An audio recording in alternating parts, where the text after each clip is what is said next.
Hello दोस्तों, स्वागत है आप सभी का मेरे अपने YouTube चैनल मैथ्स से भाई अमित क्लासेस में। दोस्तों, इससे पहले आप लोग को इनवर्स टेग्मेंट फंक्शन का जितने भी MCQ और उससे बने जितने भी क्वेश्चन हैं उन सबको करा चुका हूं। आज हम लोग नया चैप्टर स्टार्ट करते हैं जिसका नाम है मैट्रिक्स। अवयव होता क्या है? ये जो अवयव जो रहता है मैट्रिक्स, ये होता है यह वर्गाकार या आयताकार रूप में होता है। आयताकार रूप में होता है। आप लोग देखे होंगे अपने दैनिक जीवन में जितने जो शतरंज होते हैं, शतरंज में जो डिब्बे रहते हैं, सफ़ेद खाना और काला खाना, ये सब कहीं ना कहीं मैट्रिक्स का ही एक रूप है। तो मैट्रिक्स जो होते हैं वर्गाकार या आयताकार रूप में होते हैं। इसको अंग्रेजी वर्णमाला के कोई भी ABC XYZ कोई भी अक्षर से दर्शा सकते हैं। इसको इस वाले चिन्ह से या फिर ऐसे वाले चिन्ह से या फिर बड़ा ऐसा कोष्ठक से दर्शाया जाता है। तो अवयव को हम लोग बनाते कैसे? अवयव होता क्या है? अगर मैं मैट्रिक्स के रूप में लिखूं इसको, तो यहाँ पर ये वाला जैसे A, B और C, D, E, F, G, H, I, तो ये ABC है, इसको बोलते हैं रो, मतलब इसको R1 बोलेंगे। और ये DEF को R2 और यहाँ पर GHI को R3, मतलब ये रो नंबर 1 ABC है, DEF उसका R2 है मतलब रो 2 है, और GHI R3 है।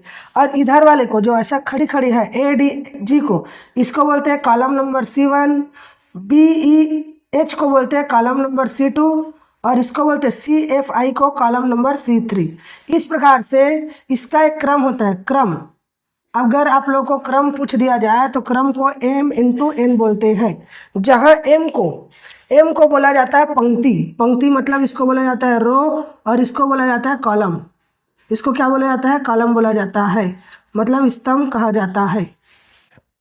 तो ये आप लोग को ये अवयव का परिभाषा समझ आ गया होगा। अब ये अवयव होते कितने प्रकार के? तो पहला होता है क्षैतिज अवयव। क्षैतिज अवयव किसे कहते हैं? ऐसा अवयव जिसमें पंक्ति की संख्या कम और स्तंभ की संख्या ज़्यादा होती है। पंक्ति की संख्या कम और स्तंभ की संख्या ज़्यादा होती है। क्षैतिज अवयव क्या होता है? जिसमें पंक्ति की संख्या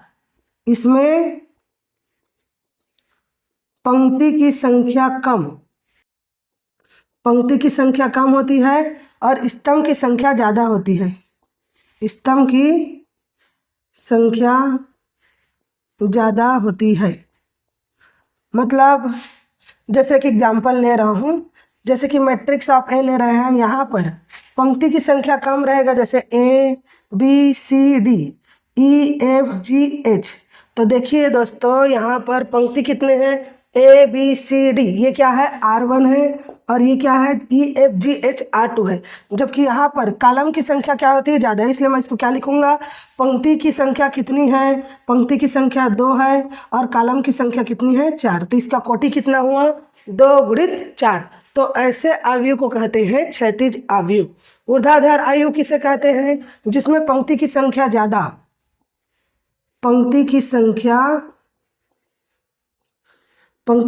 ज़्यादा होती है तथा स्तंभ की संख्या कम होती है। स्तंभ की संख्या कम होती है, तो ऐसे अवयव को ऊर्ध्वाधर अवयव कहते हैं। एग्जाम्पल फॉर, यहाँ पर जैसे मैं लिख रहा हूँ, यहाँ पर पंक्ति की संख्या ज़्यादा, मतलब ये A, B, C और ये B, E, F कुछ भी लिख सकता हूँ। तो यहाँ पर देखिए, यहाँ पर पंक्ति की संख्या कितनी है? 3 है, और कॉलम की संख्या कितनी है? 2 है। तो ये 3 × 2 कोटि का क्रम है। तो ऐसे अवयव को ऊर्ध्वाधर अवयव कहते हैं। फिर आगे चलते हैं वर्ग अवयव, जिसमें ऐसा अवयव जिसमें पंक्ति तथा स्तंभ की संख्या समान हो। स्तंभ की संख्या समान हो, ऐसे अवयव को वर्ग अवयव कहते हैं। जैसे matrix of A, B, C, D। यहाँ पर देखिए दोस्तों, यहाँ पर पंक्ति की संख्या 2 है और स्तंभ की संख्या भी 2 है, मतलब रो और कॉलम की संख्या इक्वल होने के कारण इसको क्या कहेंगे, वर्ग अवयव कहेंगे। उसके बाद पंक्ति अवयव किसे कहते हैं, जिसमें केवल एक ही पंक्ति हो, जिसमें केवल एक ही पंक्ति हो, एक ही पंक्ति हो, उसे क्या कहते हैं, पंक्ति अवयव कहते हैं। जैसे ए बराबर A B C D, A B C D, यहाँ पर देखिए 1 गुणित 4 क्रम का अवयव है। यहाँ पर पंक्ति की संख्या कितनी है, 1 है, और कॉलम की संख्या कितनी है, 4 है। तो ऐसे अवयव को कहते हैं पंक्ति अवयव। स्तंभ अवयव किसे कहते हैं, जिसमें स्तंभ की संख्या ज़्यादा होती है, जिसमें केवल एक ही स्तंभ हो, एक ही स्तंभ हो, ऐसे अवयव को क्या कहते हैं, स्तंभ अवयव कहते हैं। जैसे ए बराबर मैं यहाँ पर लिख रहा हूँ एल एम एन, यहाँ पर देखिए, यहाँ पर पंक्ति की जो संख्या है, पंक्ति की संख्या क्या है, 3 है, और कॉलम की संख्या कितनी है, 1 है। तो ऐसे अवयव को स्तंभ अवयव कहते हैं। फिर आगे चलते हैं दोस्तों, शून्य अवयव किसे या रिक्त अवयव किसे कहते हैं। शून्य अवयव या रिक्त अवयव किसे कहते हैं, जिसमें सभी अवयव शून्य हैं, इसमें सभी अवयव शून्य होते हैं। सभी अवयव मतलब जितने भी एलिमेंट होंगे वह क्या होंगे, शून्य होते हैं, शून्य होते हैं। जैसे कि ए इक्वल टू क्या लिख सकता हूँ, 0 0 0 0 0 0, और ये भी टोटल 0। यहाँ पर 3 गुणित 3 क्रम का जो अवयव है, इसमें जितने भी एलिमेंट्स हैं वो क्या रहेंगे, 0। तो ऐसे अवयव को शून्य अवयव या रिक्त अवयव कहा जाता है। उसके बाद आ जाता है इकाई अवयव या तत्समक अवयव या आइडेंटिटी अवयव बोलते हैं, जिसमें ऐसा अवयव जिसका मान, ऐसा अवयव जिसमें विकर्ण, जिसमें मुख्य विकर्ण, जिसमें मुख्य विकर्ण का मान 1 होता है, 1 होता है, बाकी सभी अवयव क्या होते हैं, 0 होते हैं। जैसे यहाँ पर मैं 2 कोटि का लिख रहा हूँ, 2 क्रम 2 का बना रहा हूँ, 2 क्रम 2 का, और 1 बना रहा हूँ 3 क्रम 3 का। तो यहाँ से इसका इकाई अवयव क्या होगा, 1 0 0 1। यहाँ पर बताया ना, ऐसा अवयव जिसके मुख्य विकर्ण, मतलब ये वाला जो विकर्ण है वह क्या रहेंगे, 1 होगा विकर्ण, इसके मुख्य विकर्ण क्या होंगे, 1 होंगे, और बाकी जितने भी एलिमेंट्स होंगे वो 0 होंगे। ऐसे ही अगर 3 क्रम का रखें तो ये 1 0 0 0 1 0 0 0 1 होगा। ऐसे अगर A4 का रखेंगे, जैसे A4 4 गुणित 4 क्रम का रखूँगा तो 1 0 0 0 0 1 0 0 0 1 0 0 1 0 0 0 0 1 होगा। इसी प्रकार से मुख्य विकर्ण, जिसमें ऐसा अवयव जिसके मुख्य विकर्ण में अवयव रहता है और बाकी अवयव 0 होते हैं, जिसमें विकर्ण कोई भी अवयव हो सकता है, कोई भी अवयव होता है, बाकी सब 0 होते हैं, बाकी सभी अवयव 0 होते हैं, 0 होते हैं, 0 होते हैं। जैसे यहाँ पर मैं x इक्वल टू लिख रहा हूँ, जैसे 2 0 0 0 3 0 0 0 L। तो यहाँ पर देखिए ये 3 गुणित 3 क्रम का अवयव है। इसमें जो मुख्य विकर्ण है ये इसके 2 3 और L जो है ये इसके मुख्य विकर्ण होंगे, बाकी जितने भी एलिमेंट्स होंगे वह क्या होगा, 0 होगा। विकर्ण अवयव किसे कहते हैं, ऐसा अवयव जिसमें विकर्ण रहते हैं, बाकी सभी अवयव भी 0 होते हैं। मतलब यहाँ पर अगर मैं A बराबर लिख दूँ तो ये कितना हो जाएगा, 2 3 4। यहाँ पर विकर्ण अवयव में लिखेंगे, यहाँ पर देखिए दोस्तों, विकर्ण अवयव किसे कहते हैं, ऐसा अवयव जिसमें विकर्ण का मान एक समान या अलग अलग हो सकता है। जैसे कि 5 0 0 0 3 0 0 0 5। तो यहाँ पर ये जो विकर्ण होंगे, विकर्ण अवयव, ये इसके विकर्ण अवयव कहलाएंगे। ठीक दोस्तों, ये कितने क्रम का है, 3 गुणित 3 क्रम का। इसी प्रकार से अदिश अवयव आता है। अदिश अवयव किसे कहते हैं, जिसमें ऐसा अवयव या ऐसा मैट्रिक्स जिसमें विकर्ण क्या होते हैं, एक समान होते हैं, जिसके विकर्ण क्या होते हैं, एक समान। जैसे मैं यहाँ पर लिख दूँ, यहाँ पर 6 6 6, और जितने भी एलिमेंट रहेंगे वह क्या रहेंगे, 0 रहेंगे। तो इस प्रकार के अवयव को अदिश अवयव कहते हैं। एक बार और सुन लीजिए, अदिश अवयव किसे कहते हैं? ऐसा अवयव जिसके विकर्ण एक समान होते हैं। विकर्ण मतलब ये देखो, ये विकर्ण है, ये क्या होते हैं? एक समान होते हैं, और बाकी जितने एलिमेंट्स होते हैं वह 0 0 होते हैं। उसके बाद आ जाता है दोस्तों ऊपरी त्रिभुज आयु।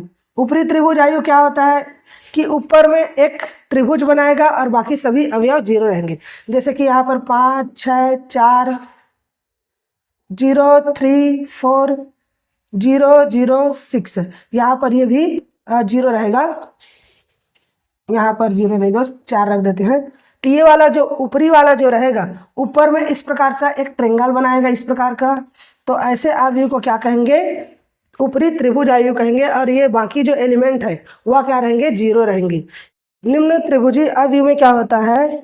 ऐसा अवयव जिसमें नीचे का जो वैल्यू रहेगा वह त्रिभुज बनाएगा और बाकी सभी एलिमेंट 0 रहेंगे। मतलब ये वाला 0 0 रहेगा, ये वाला, और बाकी 1 2 3 4 5, यानी कि ये वाला एंगल जो है ये कहीं ना कहीं त्रिभुज बनाएगा। इसको 6 कर देते हैं, तो ये कितना हो जाएगा? ऐसा के नीचे का ट्रेंगल बनाएगा और ऊपर वाला क्या रहेगा? 0 रहेगा। तो ऐसे अवयव को निम्न त्रिभुजी अवयव कहते हैं। इस यहाँ पर दो अवयव की समानता में पहला रूल्स है क्रम या कोटियाँ समान हो। क्रम या कोटियाँ समान हो मतलब यहाँ पर देखिए, ये जो एग्जाम्पल यहाँ पर क्रम 2 गुणित 2 का है और ये भी क्रम 2 गुणित 2 का है, तो ये दोनों क्रम समान हो चाहिए। अगर संगत अवयव समान हो, संगत अवयव समान हो तो क्या होता है? जैसे कि एग्जाम्पल लेते हैं 2x + 1 0 5 5 और एक मैट्रिक्स में दिया 1 0 5 5, तो यहाँ से x का वैल्यू निकालेंगे तो इसको इसके साथ कंपेयर करके x का मान निकाला जा सकता है। 2x + 1 = 1, तो यहाँ पर x का वैल्यू निकालेंगे तो ये कितना हो जाएगा? ये और ये कट गया, इधर जाएगा तो 0 आ जाएगा इसका आंसर। ठीक दोस्तों, फिर ऐसा हम लोग बना सकते हैं। उसके बाद देखते हैं अवयव के गुणधर्म योग में। योग मतलब ऐड में करेंगे तो कैसा जाए? क्रम विनिमय नियम का पालन करता है।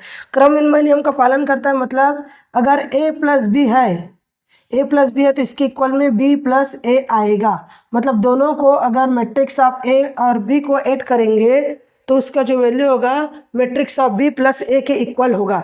साहचर्य नियम में क्या होता है? अगर a + b और +c है तो इसके इक्वल में a + c और +b भी हो जाएगा, इससे कुछ फर्क नहीं पड़ता। योज्य तत्समक नियम क्या होता है? योज्य तत्समक नियम में a का जो इसमें क्या करते हैं? 0 को ऐड करते हैं, तो 0 + a करने से भी इस रूल्स में कुछ प्रभाव नहीं पड़ेगा। योज्य व्युत्क्रम क्या होता है? ऐसा अवयव जिसमें a का योज्य प्रतिलोम -a होता है। a का योज्य प्रतिलोम या योज्य व्युत्क्रम बोल सकते हैं, योज्य व्युत्क्रम -a होता है। मतलब ये a + -a करेंगे तो इसका रिजल्ट क्या आ जाएगा? 0 दिखाएगा। निरसन नियम में क्या होता है? a + b = b + c है, तो ये और ये कट जाता है, a = c आ जाता है। लेकिन गुणा में यह नियम पालन नहीं करता। गुणा में यह नियम पालन नहीं करता है। मतलब ये यहाँ पर ऐसा लिख सकते हैं AB = BC है तो A = not C। ओके दोस्तों, फिर अदिश का अवयव में गुणनफल। अदिश का अवयव में गुणनफल कैसे होता है? जैसे मैं यहाँ पर एक एग्जाम्पल ले रखा हूँ K और यहाँ पर A B C और D है, तो इसको हम लोग क्या लिख सकते हैं? कभी भी कोई भी कांस्टेंट का मैट्रिक्स के साथ मल्टीप्लाई होता है तो सभी एलिमेंट के साथ उसका गुणा करते हैं, तो ये क्या हो जाएगा? KA KB KC और KD हो जाएगा। ओके दोस्तों, एक और एग्जाम्पल ले लेते हैं। दो अवयव का गुणनफल कितना होगा? जैसे 2 3 4 और 5 दे दिया है और B दे दिया है कितना? 4 6 7 और 8 दे दिया है। अगर मैं A × B निकालूंगा, A × B निकालने के लिए क्या करूँगा? इस रो का इस कॉलम के साथ मल्टीप्लाई और दूसरे रो का दूसरे कॉलम के साथ मल्टीप्लाई, मतलब ये क्या हो जाएगा? इसका गुणा इन दोनों के साथ, ऐसे चलता है। 2 × 4 और प्लस करके 3 × 7। अब इसका काम हो गया पहले वाले कॉलम के साथ, अब ये दूसरे वाले कॉलम के साथ जाएगा।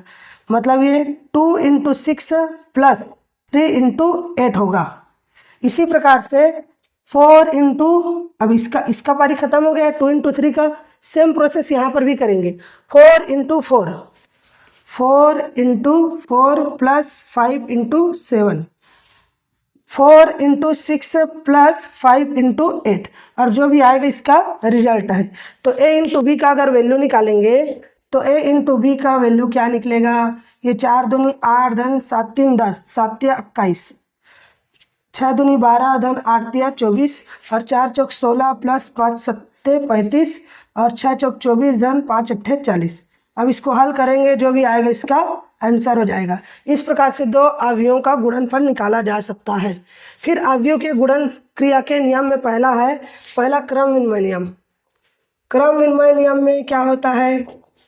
यहाँ पर AB = नॉट BA, मतलब यहाँ पर A और B का मल्टीप्लाई करेंगे तो जरूरी नहीं कि B और A का मल्टीप्लाई करने पर रिजल्ट सेम आए। दूसरा रूल है दोस्तों, यदि A भी परिभाषित हो तो जरूरी नहीं कि BA भी परिभाषित हो।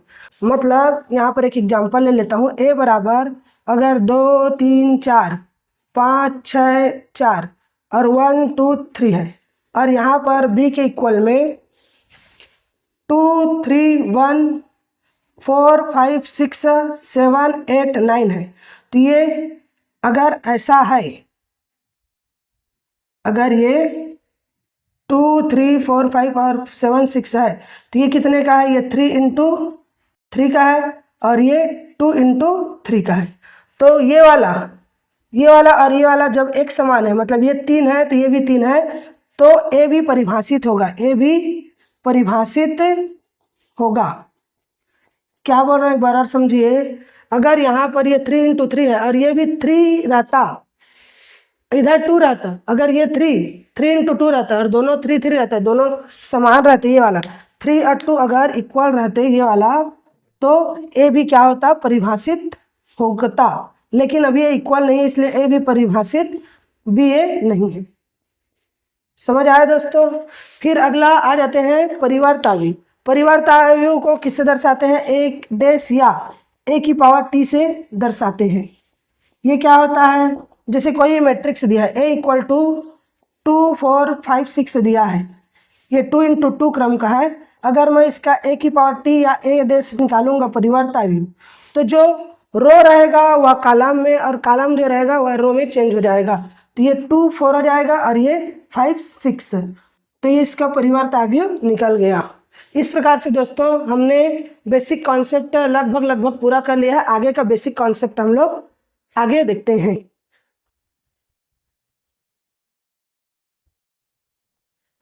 आगे कॉन्सेप्ट चलते हैं दोस्तों। मोस्ट इम्पॉर्टेंट फार्मूला लिख देता हूँ। मोस्ट इम्पॉर्टेंट फार्मूला, इसको आप लोग को याद रखना ही पड़ेगा। यहाँ पर पहला रूल्स है दोस्तों, कभी भी पहला रूल्स है, अगर A + B का डैश है तो इसको हम लोग लिख सकते हैं A' + B'। दूसरा कॉन्सेप्ट है A - B का डैश = A' - B'। ऐसे थर्ड लिख सकते हैं A का डैश और पूरे का अगर डैश है तो इसका वैल्यू हो जाएगा A। और चौथा है K A का पावर डैश है तो ये K A का पावर डैश हो जाएगा। और पांचवा रूल्स है A B का इन्वर्स क्या होगा? B वाला पहला होता है B इन्वर्स × A इन्वर्स। अगर ये डैश भी रहता तो B' - A' होता। इसके बाद आ जाते हैं दोस्तों सममित अवयव में। सममित अवयव क्या होता है? एक ऐसा अवयव होता है जिसमें अगर A का मान, अगर मैं इसका परिवर्त अवयव निकालूं तो ये क्या निकलेगा? A' निकल जाता है। जब आप लोग क्वेश्चन लिया जाएगा तब मैं इसको अच्छे से और क्लियर करूंगा। फिर विषम सममित अवयव आ जाता है।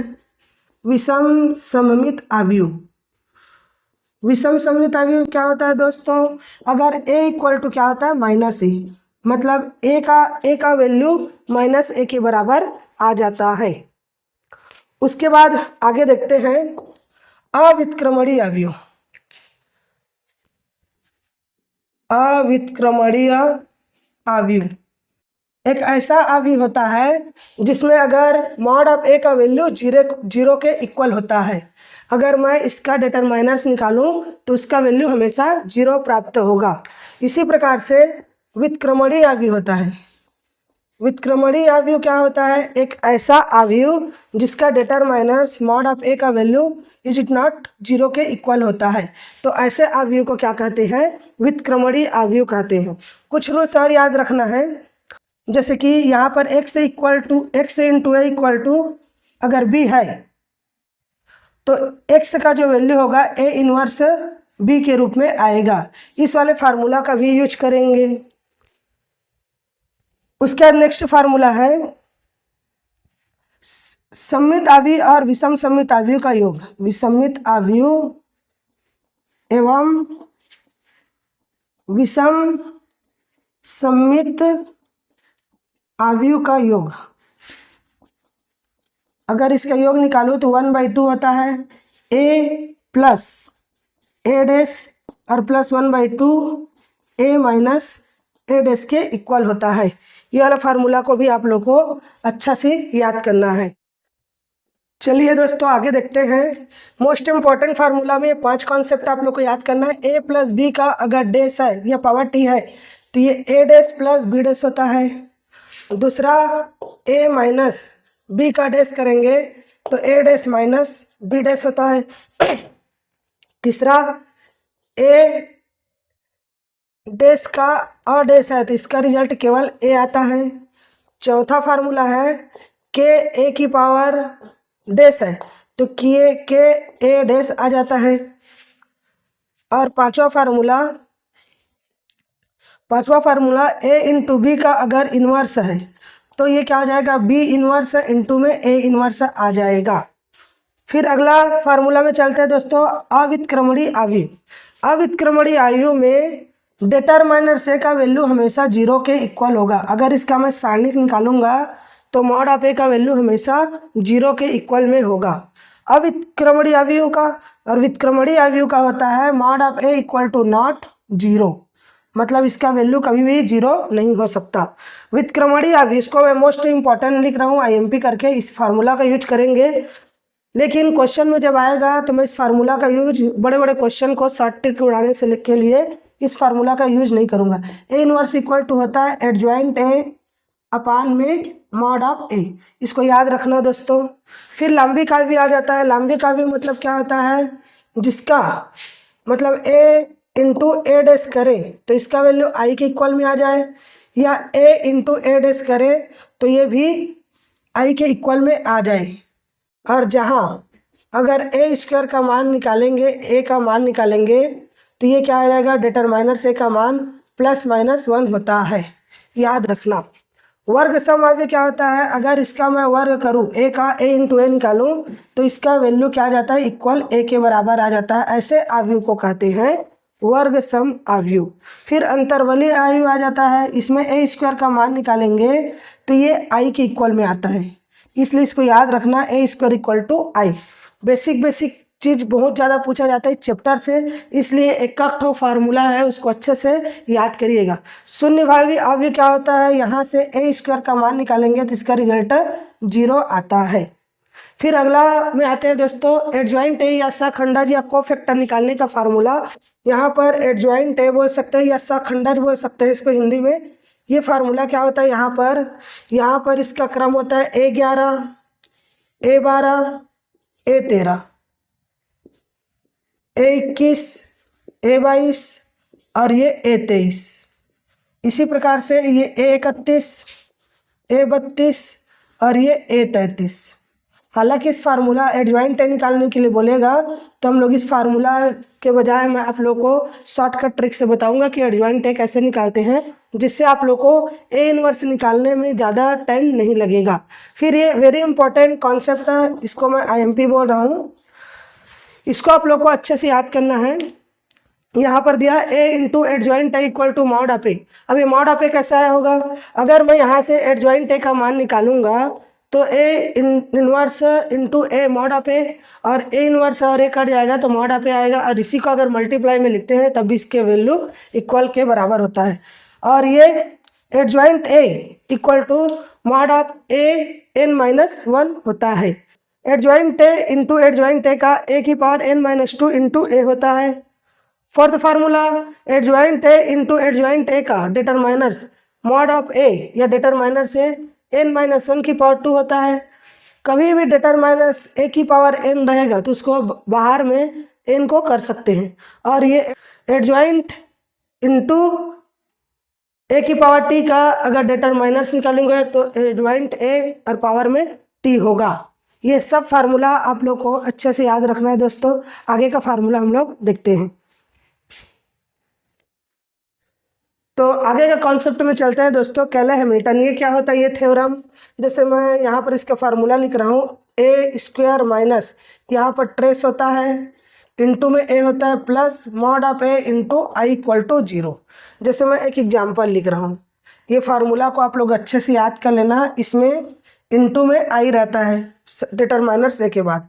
जैसे यहाँ पर लिख दिया ए इक्वल टू 2, 1, 3 और 5 हो, तो मान होगा यहाँ पर केले हैमिल्टन फार्मूला में क्या होगा, ये ए का स्क्वायर माइनस यहाँ पर ट्रेस मतलब क्या होता है दोस्तों, 2 + 5, 2 + 5 into A plus mod of A. अब मॉड ऑफ ए का वैल्यू निकालेंगे तो 5 दूनी 10 माइनस 3 कम 3 हो जाएगा इंटू आई इक्वल टू 0। तो ये A square minus 7a plus 7i equal to 0, ये इसका केले हैमिल्टन में इसका थ्योरम हो गया, जो कि आंसर है। फिर आइगन वैल्यू में चलते हैं।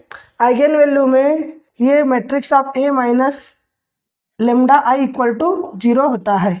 अब इसको कैसे बनाएंगे, जैसे मैं एक एग्जांपल ले रहा हूँ, जैसे कि यहाँ पर matrix of A equal to 2, 1, 4 और 8 दे दिया है हो, तो आइगन मान ज्ञात कीजिए। आइगन मान ज्ञात करना है, तो इसको आइगन मान बनाने के लिए क्या करूँगा, यहाँ पर लेमडा का स्क्वायर माइनस यहाँ पर ट्रेस करेंगे इंटू में lambda plus mod of A equal to 0। याद रखना दोस्तों, केले हैमिल्टन में यहाँ पर इंटू में आई आता है लेकिन यहाँ पर नहीं रहता। तो इसको हल करने के लिए क्या करेंगे, इसको हल करेंगे तो ये लेमडा का स्क्वायर माइनस ट्रेस कितना हो जाएगा, 2 + 8, 2 + 8 into lambda plus mod of I का वैल्यू निकालेंगे, मॉड ऑफ ए का वैल्यू निकालेंगे तो 8 दूनी 16 माइनस 4 कम 4 इक्वल टू 0 हो जाएगा। तो lambda square minus 10 lambda plus ये कितना आ जाएगा, 12 इक्वल टू 0। तो ये इसका क्या निकल जाएगा, आइगन वैल्यू निकल जाएगा। अगर यही आइगन वैल्यू 3 कोटि 3 का है, ये 2 × 2 क्रम का है। ऐसे अगर मैं एग्जाम्पल नंबर 2 ले लेता हूँ और यहाँ पर मैट्रिक्स ऑफ ए ले लेता हूँ 1, 2, 3, 1, 1, 0, 3, 2, 1 ऐसा करके ले लिया, और यहाँ पर हो तो आइगन मान ज्ञात कीजिए बोलेगा, तो आइगन मान निकालने के लिए क्या करेंगे, यहाँ पर लेमडा का क्यूब माइनस यहाँ पर ट्रेस कर देंगे इंटू में लेमडा का स्क्वायर प्लस यहाँ पर ये M11 plus M21 plus M31 into में लेमडा प्लस में माइनस रहेगा, minus mod of A into I बराबर 0 रहेगा। तो इस फार्मूला का भी यूज आप लोगों को आने वाले क्वेश्चन में करना है। उसके बाद आ जाते हैं सममित आव्यूह के लिए। सममित आव्यूह के लिए फार्मूला होता है A equal to 1/2 A plus ए का डैश, जहाँ ए डैश क्या है, परिवर्त आव्यूह है, इसको हम लोग परिवर्त आव्यूह कहते हैं। ऐसे ही दोस्तों विषम सममित आव्यूह के लिए क्या होता है, A equal to 1/2 A minus A dash होता है, जहाँ ए डैश क्या है, परिवर्त आव्यूह है।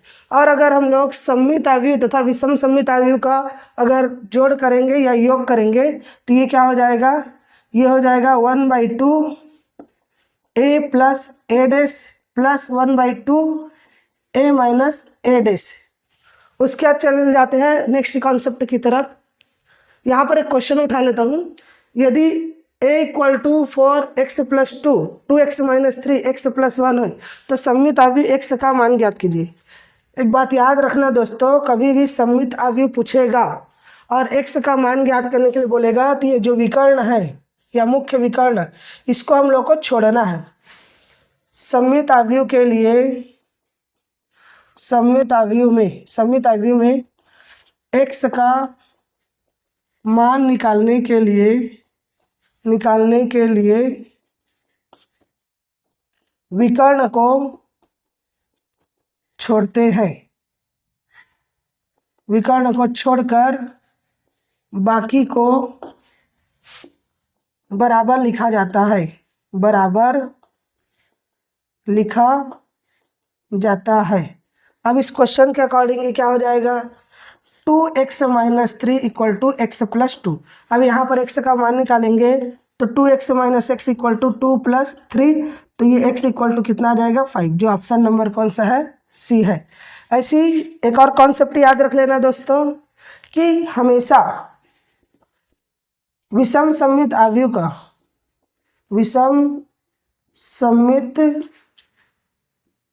अवयव का विकर्ण शून्य होता